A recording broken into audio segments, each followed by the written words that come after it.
오랜만이다. 너 진짜 예전 그대로네. 사별한 지 5년 저는 63세가 됐습니다. 사람을 피한 건 성격 때문이 아니었어요. 밖에 나가면 괜찮은 척을 해야 하고 집에 오면 더 무너질까봐 조용히 버티는 쪽을 택했습니다. 그런데 조용히 버틴다는 게 어느 순간부터는 숨이 막히는 것처럼 되더군요. 그때 친구가 연락했습니다. 동창회 하는데 너도 나올래? 결혼하고 살 땐 남편이 싫어해서 한 번도 못 나가던 자리였는데 그날은 이상하게 한 번만 나가보고 싶었습니다. 식당에 들어가니 다들 이미 친했고 저는 어색하게 앉아 있었어요. 그때 제 옆에 와서 자연스럽게 자리를 만들어준 사람이 있었습니다. 첫사랑 정훈이었죠. 그 뒤로 한 달에 한 번이던 동창회가 제가 숨 쉬는 날이 됐고 결국 재혼까지 갔습니다. 솔직히 말하면 그땐 제가 다시 살아나는 줄 알았어요. 그런데 같이 산 지 6개월쯤 됐을 때였습니다. 저는 거실에서 말을 꺼내려다 입을 닫았습니다. 그 사람이 변한 걸 확신할 만한 장면이 있었거든요. 하지만 더 무서운 건 그 장면을 본 뒤에도 제가 바로 떠나지 못했다는 겁니다. 여러분이라면 그때 그 자리에서 바로 따져보셨을까요? 아니면 확실해질 때까지 조용히 지켜보셨을까요?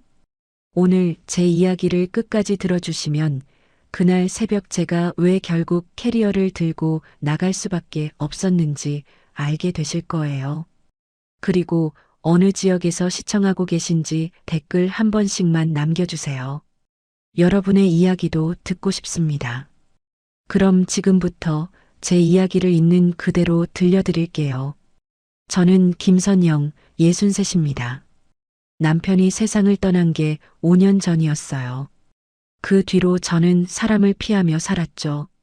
성격이 원래 그래서가 아니라 밖에 나가면 괜찮은 척을 해야 했고 집에 오면 더 무너질 것 같아서 조용히 버티는 쪽을 택한 겁니다. 아침엔 뉴스를 틀어놓고 점심은 대충 때우고 오후엔 거실 소파에 누워 낮잠을 자다가 깨곤 했어요. 해가 지면 저녁을 먹고 또 텔레비전을 봤죠. 그렇게 하루가 지나가더라고요. 처음 1년쯤은 괜찮았습니다. 혼자여도 불편하지 않았고 오히려 조용해서 좋았어요. 아무한테도 신경 쓰지 않아도 됐고 눈치도 안 봐도 됐죠. 그런데 2년, 3년이 지나니까 조용한 게 아니라 막힌 거였습니다. 숨이 턱까지 차오르는데 어디에도 구멍이 없는 느낌이었어요. 창문을 열어도 공기가 안 들어오는 것 같았죠. 밤이면 침대에 누워서 천장만 보다가 아침이 됐고 아침이 되면 다시 하루를 시작했지만 딱히 할 일이 없었습니다. 그 무렵 고등학교 동창 친구한테서 연락이 왔어요. 오랜만에 단톡방에 알림이 떴죠. 동창회를 한다는 거였습니다. 저는 핸드폰을 들었다 놨다 반복했어요. 결혼하고 살 땐 남편이 싫어해서 한 번도 못 나가던 자리였거든요. 남편은 동창회 같은 거 나가면 쓸데없는 얘기만 한다고 했고 저는 그 말에 맞춰서 안 나갔습니다. 그런데 그날따라 나가보고 싶었어요. 딱 한 번만이라도요. 옷장을 열고 외투를 꺼냈습니다. 먼지가 좀 앉아 있었죠. 털어내고 거울을 봤어요. 머리도 좀 정리하고 립스틱도 발랐습니다. 화장은 오래 안 해서 손이 떨렸지만 그래도 했어요. 현관문을 열고 나설 때 발걸음이 무거웠습니다. 나가야 하나 말아야 하나 망설였지만 결국 버스 정류장까지는 걸어갔죠. 버스를 타고 창밖을 보면서도 내릴까 말까 고민했어요. 그래도 내렸습니다. 동창회 장소는 역 근처 식당이었어요. 간판이 환하게 켜져 있었죠. 문 앞에서 한참을 서 있다가 들어갔습니다. 이미 다들 와 있었어요. 친한 사람끼리 모여서 웃고 있었고 누군가는 술을 따르고 있었죠. 저는 구석자리에 앉아서 물컵만 만졌습니다. 말을 붙이기가 어색했거든요. 누군가 너 선영이지? 하고 물었어요. 저는 고개만 끄덕였죠. 그 사람은 금방 다른 사람한테 가서 또 웃었습니다. 저는 그냥 앉아 있었어요. 물을 마시고 메뉴판을 보고 또 물을 마셨죠. 한 10분쯤 지났을까요? 누군가 제 옆에 와서 자리를 만들어주며 말을 건넸어요. 오랜만이라고, 정말 그대로라고 하더라고요. 고개를 들어보니 정훈이었습니다. 고등학교 때 좋아했던 사람이었죠. 얼굴은 나이가 들었지만 말투나 눈빛은 그대로였어요. 머리는 반백이 됐고 주름도 있었지만 웃는 모습은 그때 그대로였습니다. 정우는 제 옆에 앉아서 자연스럽게 이야기를 이어갔어요. 요즘 뭐하고 사는지, 자식들은 어떤지 물었죠. 저는 대답이 짧았지만 정우는 끼어들지 않고 들어줬습니다. 밥을 먹는 동안 정훈이 제 앞에 반찬을 좀 더 놓아줬어요. 이거 맛있다고 먹어보라고 하더라고요. 저는 고맙다고 했죠. 식사가 끝나고 사람들이 하나둘 일어났습니다. 사진도 찍고 악수도 하고 다음에 또 보자고 말했어요. 저는 구석에서 조용히 가방을 챙겼죠. 밖으로 나왔을 때 정훈이 따라 나왔습니다. 같은 방향이냐고 물었어요. 저는 아니라고 했죠. 그래도 정우는 버스 정류장까지 같이 걸었습니다. 그날 밤 집에 돌아오는 길이 이상하게 길게 느껴졌어요. 버스에서 내려 골목길을 걸으며 정훈의 말이 계속 맴돌았습니다. 그대로라는 말, 그게 왜 그렇게 오래 남았는지 모르겠더라고요. 집 현관문을 열고 들어갔습니다. 불을 켜고 신발을 벗고 거실에 앉았죠. 핸드폰을 보니 동창의 단톡방에 사진이 몇 장 올라와 있었어요. 제 모습도 구석에 작게 찍혀 있었습니다. 알림을 끄려다가 그냥 뒀어요. 그날 밤 잠이 잘 안 왔습니다. 천장을 보다가 눈을 감았다가 다시 떴죠. 정훈의 목소리가 자꾸 맴돌았습니다. 며칠 뒤였어요. 정훈한테서 개인 톡이 왔습니다. 다음엔 둘이서 커피라도 마시자고, 그날 제가 힘들어 보였다고 하더라고요. 저는 답장을 바로 하지 못했습니다. 핸드폰을 들었다 놨다 반복했죠. 뭐라고 해야 할지 몰랐어요. 그냥 좋아요라고만 보냈습니다. 그게 시작이었어요. 그 뒤로 정훈과는 한 달에 한 번 정도 만났습니다. 주로 카페였죠. 역 근처 조용한 곳에서 커피를 마시고 이야기를 나눴어요. 정우는 말이 많지 않았고 제가 하는 말을 가만히 들어줬습니다. 저도 처음엔 조심스러웠어요. 뭘 말해야 할지 몰라서 날씨 얘기만 하다가 돌아오기도 했죠. 그런데 점점 편해졌습니다. 어느 날은 남편 얘기를 꺼냈어요. 사별하고 나서 얼마나 힘들었는지, 혼자 있는 게 얼마나 무서운지 말했죠. 말하다 보니 목이 메었습니다. 정우는 고개를 끄덕이며 들어줬어요. 그리고 자기도 비슷했다고 말했습니다. 혼자 사는 게 처음엔 괜찮았는데 시간이 지나니까 점점 힘들어지더라고 하더라고요. 그 말이 위로가 됐습니다. 이해받는 느낌이었죠. 동창회도 한 달에 한 번씩 나갔어요. 처음엔 어색했지만 정훈이 옆에 있으니 조금 덜 긴장됐습니다. 사람들도 친절했고 농담도 던져줬죠. 그러면서 저는 조금씩 숨통이 트이는 느낌을 받았어요. 집에만 있을 때와는 다른 공기였습니다. 밖에 나가면 사람들이 있고 웃음소리가 들렸어요. 정우는 동창회가 끝나면 항상 버스 정류장까지 같이 걸어줬습니다. 말은 많지 않았지만 옆에 있어주는 게 좋았어요. 어느 날이었습니다. 동창회가 끝나고 헤어질 때였어요. 정훈이 말했죠. 잘 들어가라고, 그것뿐이었습니다. 특별한 말도 아니었는데 그 말이 이상하게 오래 남았어요. 버스를 타고 가면서도 그 말이 계속 들렸죠. 집에 들어와서도 단톡방 알림을 끄지 못했습니다. 핸드폰을 보다가 화면을 끄고 또 켜고 반복했어요. 왜 그랬을까요? 지금 생각하면 그때부터 제 마음이 기울어지고 있었던 것 같습니다. 그날 밤 저는 잠을 설쳤습니다. 정훈의 목소리가 자꾸 들리는 것 같았죠. 잘 들어가라는 그 한마디가 왜 그렇게 크게 들렸는지 모르겠어요. 다음 날 아침 일어나서 커튼을 열었습니다. 햇빛이 들어왔죠. 오랜만에 아침이 밝게 느껴졌어요. 그때 핸드폰이 울렸습니다. 정훈한테서 톡이 와 있었어요. 다음엔 둘이 커피라도 하자고 어제 제가 힘들어 보였다고 하더라고요. 그 뒤로 정훈과 만나는 게 자연스러워졌습니다.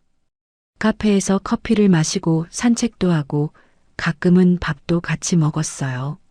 저는 그 시간이 좋았죠. 한 달에 한 번 있는 동창회가 제가 숨 쉬는 날이 됐습니다. 그날만큼은 집에 갇혀 있지 않아도 되는 날이었어요. 사람들과 밥을 먹고 웃고 정훈이 옆에 앉아서 농담을 던지면 저도 같이 웃었죠. 정훈은 저를 잘 챙겨줬어요. 제가 물컵이 비면 채워주고 반찬도 먼저 놓아줬습니다. 말은 많지 않았지만 행동으로 신경 써주는 게 느껴졌어요. 어느 날은 제가 처음으로 사별 얘기를 길게 꺼냈습니다. 남편이 떠나고 나서 얼마나 힘들었는지, 우울해서 하루하루가 어떻게 지나갔는지 말했어요. 밤엔 잠이 안 와서 약을 먹었고, 낮엔 소파에 누워 시간을 보냈다고 했죠. 정우는 끼어들지 않고 들어주더라고요. 고개를 끄덕이며 제 얘기를 다 들어줬습니다. 그리고 조용히 말했어요. 자기도 비슷했다고요. 정훈도 혼자 살면서 우울했던 적이 있다고 했습니다. 집에 혼자 있으면 숨이 막혀서 밖으로 나갔는데 밖에서도 혼자인 건 마찬가지였다고 하더라고요. 그 말이 위로가 됐습니다. 혼자가 아니라는 느낌이었죠. 이해해주는 사람이 있다는 게 이렇게 큰 힘이 되는 줄 몰랐어요. 그날 밤 동창회가 끝나고 헤어질 때였습니다. 정훈이 물었어요. 집에 들어가면 또 혼자일 텐데 괜찮겠냐고 잠깐만 자기 집에 올라가서 따뜻한 물이라도 마시고 가라고 하더라고요. 저는 잠깐이라는 말에 기대어 따라갔습니다. 정우는 오피스텔에 혼자 살고 있었어요. 작은 원룸이었지만 깨끗했죠. 신발을 벗고 들어가니 거실 겸 침실이 한눈에 보였습니다. 작은 책상이 있고 침대가 있고 부엌이 붙어 있었어요. 정훈이 물을 끓여주고 차를 내왔습니다. 따뜻한 대추차였어요. 저는 창가에 앉아서 바깥을 봤습니다. 밤이었지만 불빛이 많아서 밝았어요. 거리에는 사람들이 걷고 있었고 차들이 지나갔죠. 정훈이 옆에 앉았습니다. 그리고 손을 잡더라고요. 우리 다시 시작해보자고 그렇게 말했어요. 저는 깜짝 놀랐습니다. 예상하지 못한 말이었거든요. 손을 잡힌 채로 정훈을 쳐다봤죠. 정훈은 진지한 얼굴이었어요. 그런데 정훈은 거기서 멈추지 않았습니다. 이럴 거면 같이 살자고 재혼하자고 말했죠. 너무 빨랐어요.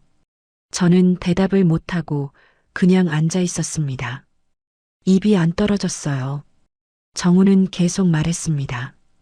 혼자 사는 게 힘들다는 거 안다고 자기도 그렇다고 말했죠. 그러니까 같이 살면 서로 덜 외롭지 않겠냐고 했어요.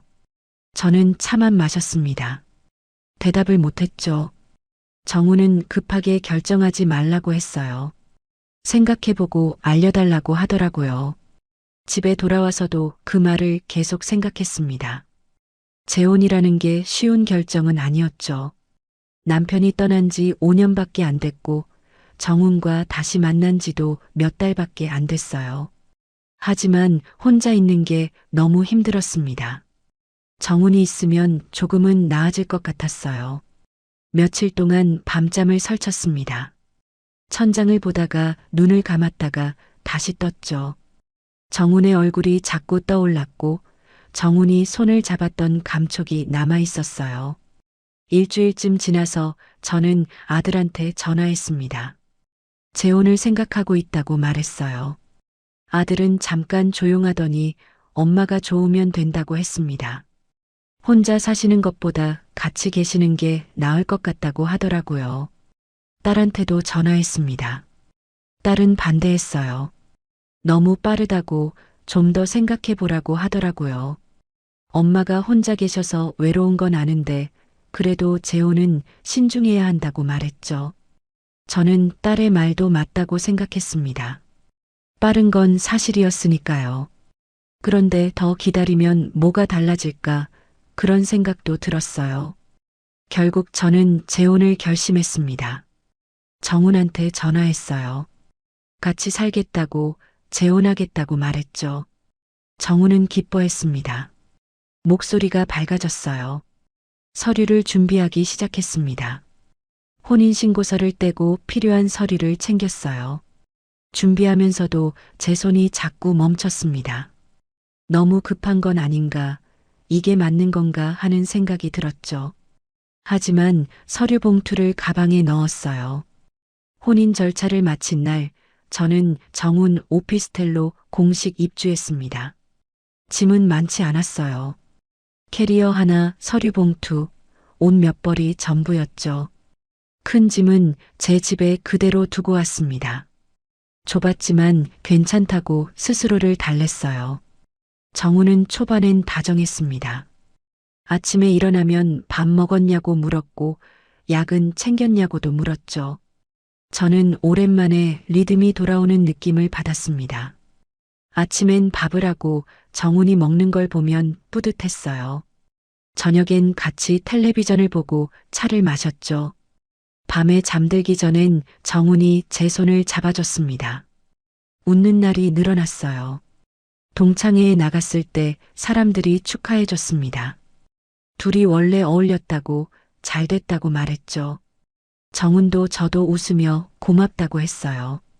저는 그 말이 든든했습니다.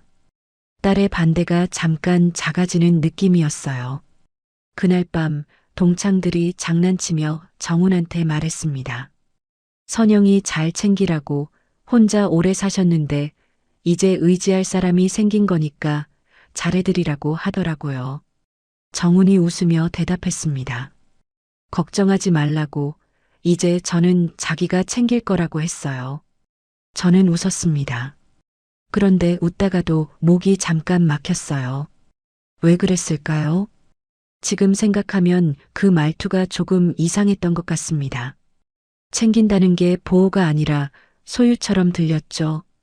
하지만 그땐 넘어갔어요. 좋은 의미로 받아들이려고 했습니다. 집에 돌아와서 정훈은 술을 한 잔 더 마시고 잤습니다. 저는 설거지를 하고 거실을 정리했어요. 작은 공간이었지만 제가 있을 자리가 생긴 것 같았죠. 그날 밤 잠들기 전에 창밖을 봤습니다. 불빛이 여전히 많았어요. 거리에는 사람들이 걷고 차들이 지나갔죠. 그런데 왜일까요? 갑자기 숨이 막히는 느낌이 들었습니다. 재혼하고 한 달이 지났을 때였어요. 저는 행복해서 더 믿으려고 했죠. 그런데 그 믿음이 나중에 제일 아픈 부분이 될 줄은 몰랐습니다. 재혼 생활이 시작되고 한 달쯤 됐을 때였어요. 저는 정훈의 오피스텔에서 살고 있었습니다. 작은 공간이었지만 불편하지 않았어요. 캐리어 하나로 온 짐이 전부였고 옷장 한 칸이면 충분했죠.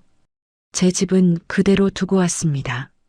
나중에 정리하면 된다고 생각했어요. 아침에 일어나면 제일 먼저 커튼을 열었습니다. 햇빛이 들어오면 기분이 좋았어요. 물을 끓이고 밥을 차렸죠. 정훈은 늦게 일어났지만 아침은 꼭 먹었습니다. 밥상을 차려놓으면 정훈이 나와서 앉았어요. 고마워하고 말했죠. 저는 그 말이 좋았습니다. 누군가를 챙기는 게 오랜만이었거든요. 혼자 살 땐 밥도 대충 먹고 설거지도 미뤘는데 이젠 챙길 사람이 있으니 달랐어요. 정훈은 밥을 먹으면서 오늘 뭐 할 거냐고 물었습니다. 저는 청소하고 빨래하고 그러겠다고 했죠. 정훈이 웃으며 집에만 있지 말고 바람도 쐬고 그래 했어요. 그 말이 다정하게 들렸습니다. 설거지를 하고 거실을 정리하고 점심때가 되면 간단하게 먹었어요. 냉장고에 있는 반찬으로 비빔밥을 만들어 먹거나 라면을 끓여 먹었죠. 정우는 낮에 자주 나갔습니다. 어디 갔다 오는지 구체적으로 말하지 않았지만 저도 묻지 않았어요.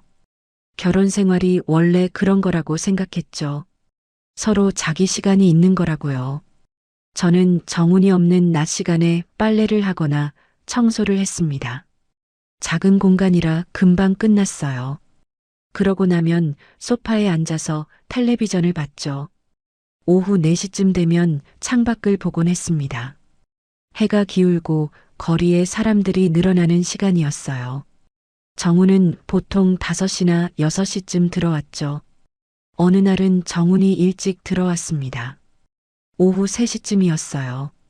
저는 빨래를 널고 있었죠. 일찍 오셨네요. 정훈이 소파에 앉으며 말했습니다. 집에 오고 싶어서. 그 말이 참 좋았어요. 저는 차를 끓여서 가져다 줬죠. 정훈이 차를 마시며 물었습니다. 심심하지 않아? 아니요, 괜찮아요. 너무 집에만 있는 거 아니야? 저는 웃으며 대답했어요. 밖에 나가도 딱히 갈 데가 없어요. 집이 편해요. 정훈이 고개를 끄덕였습니다. 그래, 집이 제일 편하지. 저녁엔 같이 밥을 먹고 텔레비전을 봤어요. 뉴스를 보거나 드라마를 봤죠. 정우는 말이 많지 않았지만 옆에 앉아 있는 것만으로도 괜찮았습니다. 혼자 있을 때와는 달랐어요. 소리가 있었고 누군가의 숨소리가 들렸죠. 밤에 잠들기 전엔 정훈이 제 손을 잡아줬습니다. 웃는 날이 늘어났어요. 어느 날은 정훈이 저녁을 사왔습니다. 치킨을 들고 들어오면서 오늘은 이거 먹자고 하더라고요. 저는 오랜만에 치킨을 먹었어요. 바삭한 게 맛있었죠. 정훈이 맥주를 따라줬습니다.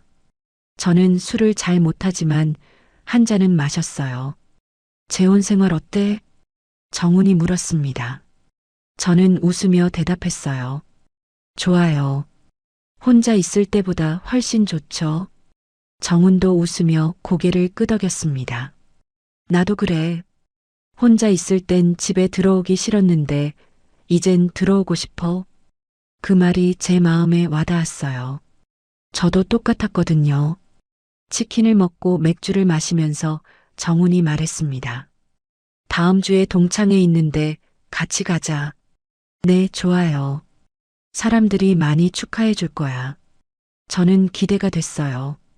동창들이 어떤 반응을 보일지 궁금했죠. 동창회 날이 왔습니다. 저는 옷을 골라 입고 화장도 했어요. 정훈이 예쁘다고 말했죠.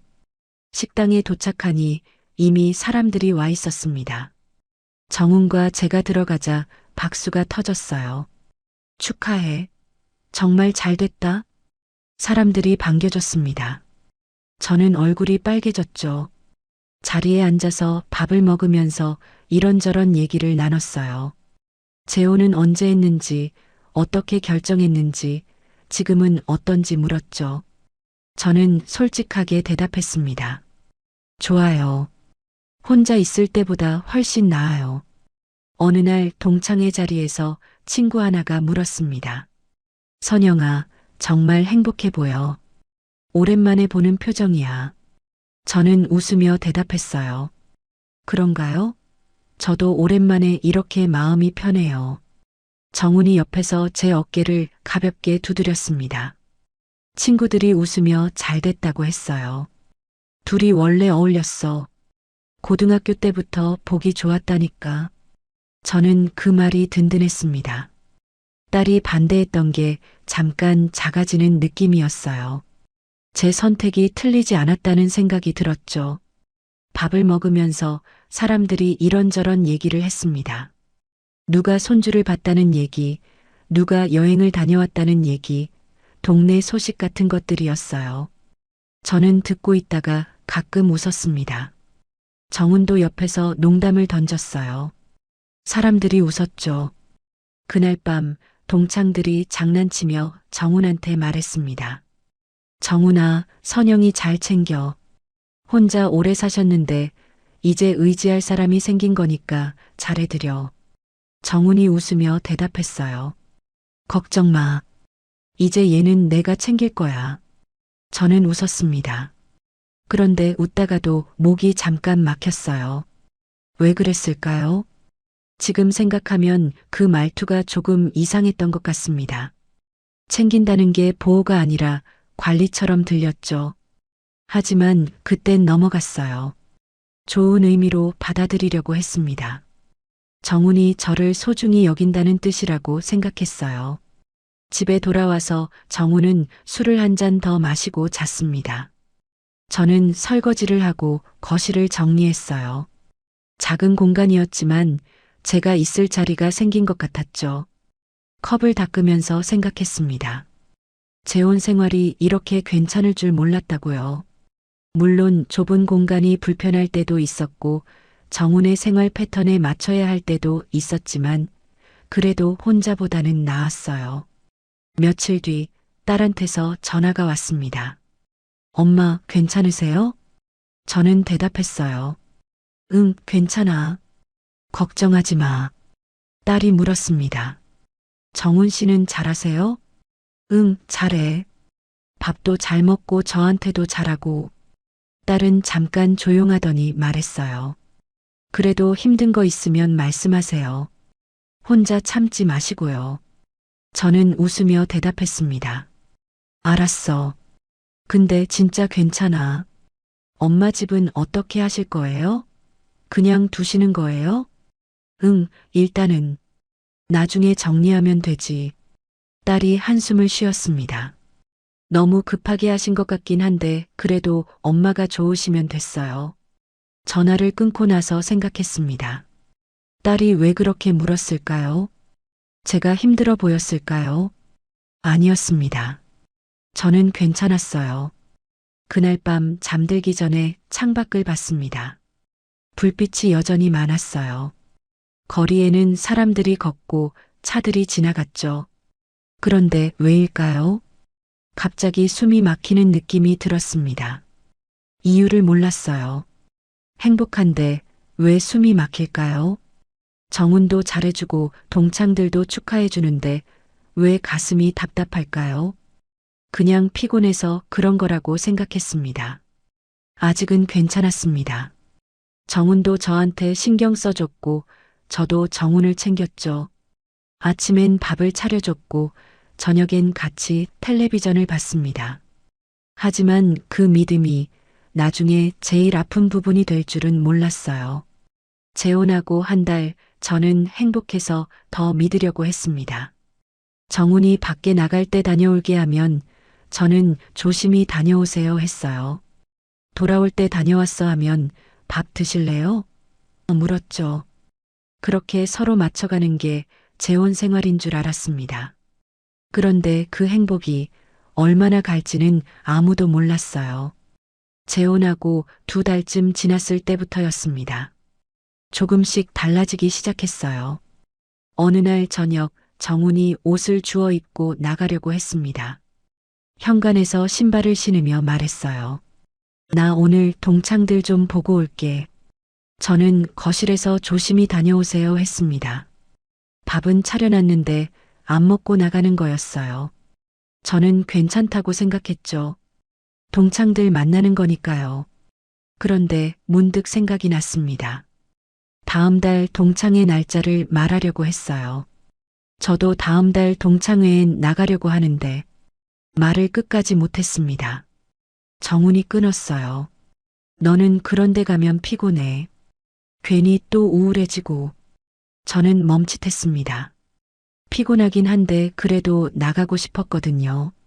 친구들도 보고 싶었고 밖에 나가는 것도 좋았어요. 아니, 괜찮은데요. 나가고 싶어서. 정훈은 문을 열며 말했습니다. 나중에 생각해봐. 나 늦겠다. 그리고 나갔어요. 저는 거실에 서 있었습니다. 문 닫히는 소리가 들렸죠. 멍하니 서 있다가 소파에 앉았어요. 피곤해서 못 나가는 게 아니었는데 라는 생각이 들었습니다. 저도 나가고 싶은데 왜 정훈이 그렇게 말했을까요? 그냥 걱정해서 그런 거라고 생각했습니다. 제가 혼자 있을 때 우울했던 거 아니까 배려해 준 거라고요. 하지만 뭔가 찝찝했어요. 며칠 뒤였습니다. 저는 문화센터 프로그램을 하나 신청하려고 했어요. 동네에서 하는 서예 교실이었죠. 오래 해보고 싶었던 겁니다. 전단지를 보니 접수 마감이 그날까지였어요. 오후 5시까지 가야 했죠. 현관에서 외투를 입고 신발끈을 묶는데 정훈이 방에서 나왔습니다. 지금 어디가? 저는 신발끈을 묶다 멈췄어요. 정훈이 문손잡이를 잡고 서서 묻는 거예요. 문화센터 등록하러요. 서예 교실 하나 신청하려고. 지금 정훈의 목소리가 달랐습니다. 묻는 게 아니라 막는 느낌이었어요. 네, 오늘 접수 마감이라서 가야 해요. 나중에 해. 오늘 날씨도 안 좋잖아.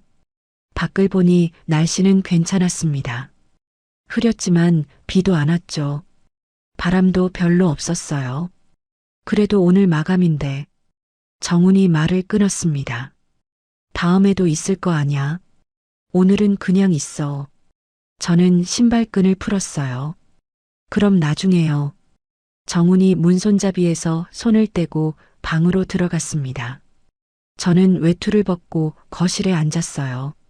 왜 나중에 하라고 했을까 생각했죠. 그냥 궁금해서 물어본 건가 아니면 나가지 말라는 건가 헷갈렸습니다. 결국 그날은 못 나갔어요. 접수 마감이 지나갔죠. 다음 날 문화센터에 전화해 봤습니다. 추가 접수가 있냐고 물었어요. 없다고 하더라고요. 저는 전화를 끊고 한숨을 쉬었습니다. 서예 교실 해보고 싶었는데요. 그 무렵부터 정훈은 자주 늦게 들어왔습니다. 밤 11시, 12시쯤 들어오는 날이 많았어요. 술 냄새가 났죠. 어느 날은 새벽 1시에 들어왔습니다. 저는 잠들지 못하고 거실에서 기다리고 있었어요. 텔레비전을 켜놨다가 소리를 줄였다가 다시 켰다가 반복했죠. 현관문이 열렸습니다. 정훈이 들어왔어요. 늦으셨네요. 정훈은 신발을 벗으며 대답했습니다. 피곤해. 자야지. 어디 갔다 오셨어요? 정훈이 멈칫하더니 제게로 고개를 돌렸습니다. 너는 왜 그렇게 예민해졌어? 저는 입을 다물었어요. 예민한 게 아니라 궁금해서 물어본 건데 라는 말이 목까지 올라왔지만 안 나왔습니다. 정훈은 방으로 들어가서 침대에 드러누웠어요. 저는 거실에서 텔레비전을 끄고 불도 껐죠. 침대에 누워도 잠이 안 왔습니다. 정훈의 숨소리만 들렸어요. 술 냄새가 났고 코 고는 소리가 컸죠. 그 뒤로 저는 정훈한테 잘 묻지 않게 됐습니다. 어디 갔다 오는지, 언제 들어오는지 물어봐도 대답이 짧거나 되려 제가 예민하다는 말을 들었죠. 물어보는 게 무서워졌어요. 그러면서 제 생활이 점점 좁아졌습니다. 밖에 나가는 게 편의점 정도였어요. 우유 사러 가거나 빵 사러 갔죠. 동네를 한 바퀴 도는 것도 조심스러웠습니다. 왜 그랬을까요? 정훈이 막는 건 아니었지만 눈치가 보였어요. 나갔다 오면 어디 갔다 왔어? 물었고 저는 대답하면서 왜 이렇게 떨리는지 모르겠더라고요. 어느 날은 편의점 갔다 오는 길에 뒤를 봤습니다. 누가 따라오는 것 같았죠. 아무도 없었지만 자꾸 뒤를 돌아봤어요. 골목길을 걸으면서도 빨리 걸었습니다. 현관문을 열고 들어가서 문을 잠그고 숨을 골랐어요. 뭐가 무서운 건지 몰랐지만 숨이 가빴습니다. 거울을 보니 제 얼굴이 하얗게 질려 있었어요. 스스로도 이상함을 느꼈습니다. 왜 이러고 있지 생각했죠. 그런데 멈출 수가 없었어요. 정우는 여전히 자주 나갔습니다. 동창들 만난다고, 친구들 본다고 했어요. 늦게 들어와도 설명은 안 했죠. 저는 점점 집 안에만 있게 됐습니다. 창밖만 보다가 하루가 갔어요. 어느 날 저녁 정훈이 또 나가려고 했습니다. 현관에서 신발을 신으며 말했어요. 나 숨 좀 쉬고 와야 해. 집에만 있으면 미치잖아. 저는 거실에서 그 말을 들었습니다. 그리고 조용히 물었어요. 그럼 나는요? 정우는 대답 대신 문을 닫았습니다. 쾅 하는 소리가 들렸어요. 저는 소파에 앉아 있었습니다. 정훈이 나간 뒤에 고요함이 무거웠죠. 그날 밤 저는 오래 생각했습니다. 정훈은 집에만 있으면 미친다고 했어요. 그래서 나가는 거라고 했죠. 숨 쉬러 간다고 했습니다. 그런데 저는 왜 못 나가게 했을까요? 저도 숨 쉬고 싶은데, 저도 동창회 나가고 싶은데, 저도 문화센터 가고 싶었는데요. 왜 정우는 나가면서 저는 나가면 피곤하다고 했을까요? 왜 제가 나가려고 하면 막으면서 자기는 자유롭게 나갔을까요? 처음으로 확인하고 싶어졌습니다. 정훈이 어디 가는지, 누구 만나는지, 정말 동창들만 보는 건지요. 하지만 따져 물을 용기는 없었어요. 물어봤다가 또 제가 예민하다는 말을 들을 것 같았죠. 아니면 너는 왜 그렇게 의심이 많아졌냐는 말을 들을 것 같았습니다.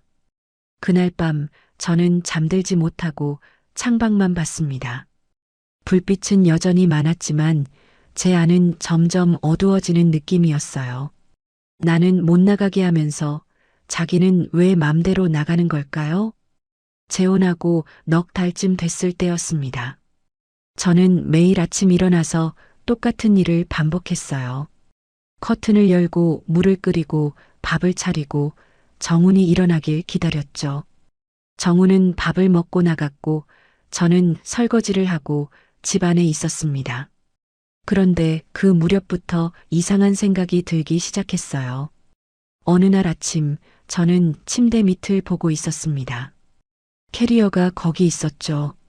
재혼할 때 가져온 그 캐리어였어요.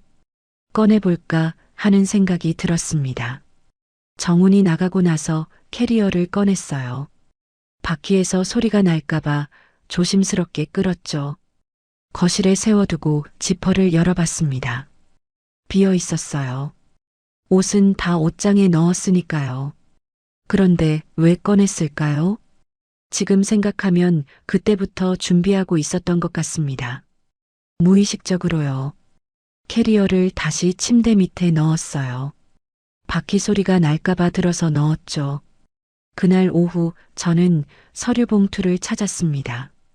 재혼할 때 가져온 서류들이 들어있는 봉투였어요. 신분증 사본, 혼인신고서 사본, 제 집 등기부등본 같은 것들이었죠. 서류를 하나하나 확인했습니다. 다 있었어요. 왜 확인했을까요? 그것도 모르겠습니다. 그냥 확인하고 싶었어요. 며칠 뒤 저는 작은 파우치를 하나 샀습니다. 편의점 가는 길에 문구점에 들러서 샀죠. 검은색 파우치였어요. 집에 와서 그 파우치에 신분증, 제 집 열쇠, 서류 봉투를 넣었습니다. 그리고 옷장 깊숙한 곳에 숨겨뒀어요. 정훈이 물으면 뭐라고 하지 생각했습니다. 그런데 정훈은 물어보지 않았어요. 제 옷장을 열어볼 일도 없었죠. 그 무렵 정훈의 외출은 더 잦아졌습니다. 어느 날 저녁 정훈이 또 나가려고 했어요. 현관에서 재킷을 입으며 말했습니다. 나 숨 좀 쉬고 와야 해. 집에만 있으면 미치잖아. 저는 거실 소파에 앉아서 그 말을 들었습니다. 또 그 말이구나 생각했죠. 정우는 계속 말했어요. 사람이 집에만 박혀 있으면 답답하잖아. 나가서 바람도 쏘고 친구들도 보고 그래야지. 저는 조용히 물었습니다. 그럼 나는요? 정훈이 신발을 신다 멈췄어요. 그리고 고개를 돌려 저를 봤죠. 너는 나가봤자 피곤해하잖아. 저도 나가고 싶은데요. 정훈이 한숨을 쉬었습니다. 또 시작이야? 나가고 싶으면 나가. 근데 나중에 힘들다고 하지 마. 그리고 문을 열고 나갔어요. 저는 소파에 그대로 앉아 있었습니다. 문 닫히는 소리가 들렸죠. 그날 밤 10시쯤 핸드폰이 울렸습니다. 동창회 때 친하게 지냈던 친구였어요. 개인톡이었죠. 선영아, 미안한데 말해줘야 할 것 같아서. 다음 메시지가 왔습니다. 정훈이 지금 우리 동창회 아니야. 다른 여자들이랑 술집에 있어. 내가 우연히 지나가다 봤는데 주소 보낼까? 손이 떨렸습니다. 핸드폰을 쥔 손에 힘이 들어갔어요. 화면이 흔들렸죠. 친구가 또 메시지를 보냈습니다. 말 안 하려고 했는데 너한테 미안해서 확인이라도 해봐. 주소가 왔습니다. 역 근처 술집이었어요.